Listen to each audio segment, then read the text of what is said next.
Hi, everyone, and welcome back to the Gen X Dad and his Gen Z Teens podcast. Today, I want to talk about something that's been on my mind for a while. A question, really. Have we started overprotecting our kids offline and underprotecting them online? As a Gen X dad, I grew up in a different world. We rode bikes without helmets. We disappeared for hours, and our parents just said, "Be home before dark." We climbed trees, got into scuffles, made mistakes in public, and figured things out face to face. Now, fast forward to today. We track our kids' phones. We know their locations in real time. We worry about sleepovers. We hesitate to let them walk to the store alone. We schedule, supervise, and structure so much of their offline life. But at the same time, we hand them a device that connects them to the entire world. Unfiltered, unrestricted, unrelenting. And we often say, they're good with technology. They'll be fine. Are they? Let's unpack this. Offline. The world is statistically safer in most ways than it was decades ago. Violent crime peaked in the early 1990s and has generally trended downward since then. Yet parental anxiety has gone up. We monitor more, we hover more, we intervene faster. But online? The digital world is the Wild West. There's cyberbullying, explicit content, predators, scams, addictive algorithms designed to hijack attention, comparison culture, cancel culture, and public shaming.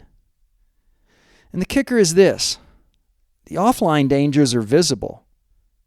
The online dangers are psychological and invisible. You can see a broken arm. You can't see eroding self-esteem. You can't see the anxiety that builds from constant comparison. You can't see the slow rewiring of the brain from endless scrolling. And because we can't see it, we sometimes underestimate it. When I was growing up, if someone embarrassed you, it happened in front of maybe 10 people. Then it was over. Now, a mistake can be screenshot, shared, commented on, and preserved forever. That's a different level of exposure. So here's the impact I worry about. First, resilience. If we overprotect offline, kids don't get enough real-world friction. And they don't negotiate playground disputes. They don't solve small problems independently. They don't experience manageable risk. And those are the very experiences that build confidence. At the same time, if we underprotect online, they're exposed to adult-level psychological pressure before they have adult-level coping skills. That's a dangerous combination. Less real-world resilience, more digital pressure. Second, identity formation. Gen Z is forming identity in the public. Every post is a performance. Every comment is feedback. Every like is validation or rejection. That shapes self-worth in ways that previous generations didn't experience at that scale. If parents are heavily controlling the offline world but barely discussing the online world beyond be careful, we may be focusing on the wrong battlefield. Third, attention. Offline life requires patience, waiting your turn, listening, sitting in class, having awkward conversations. Online life is instant. Swipe, scroll, tap, dopamine hit.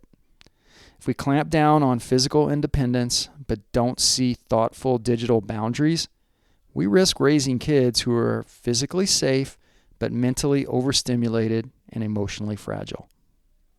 Now let me be clear. This is not about blaming Gen Z. This is not about saying phones are evil. Technology is powerful. It connects, it educates, it creates opportunity. The issue is balance. As parents, we've become hyper aware of physical risk but maybe under-aware of digital risk. We install car seat safety guidelines with precision. We research sports injury rates. But do we research social media algorithms? Do we talk about digital performance? Do we talk about digital permanence? Do we teach critical thinking about influencers, AI filters, or curated lifestyles? We might lock the front door at night, but do we lock down privacy settings? Do we model healthy phone use ourselves? Because here's the uncomfortable truth for us Gen X parents. Our kids are watching how we use technology. If we're constantly on our phones, scrolling during dinner, reacting emotionally to news feeds, we're modeling the same behaviors we say we're worried about. So what's the solution? I don't think it's extreme restriction, and I don't think it's total freedom. I think it's engagement. More conversations about what they're seeing online, who they're following, how certain posts make them feel, what's real and what's curated. I think it's gradually increasing offline independence instead of tightening it out of fear. Let them solve small problems. Let them navigate minor conflicts. Let them develop competence in the real world. And at the same time, treat the digital world with the seriousness it deserves. Set boundaries, not just time limits, but content conversations. Discuss digital reputation. Discuss empathy online. Discuss that what feels anonymous rarely is.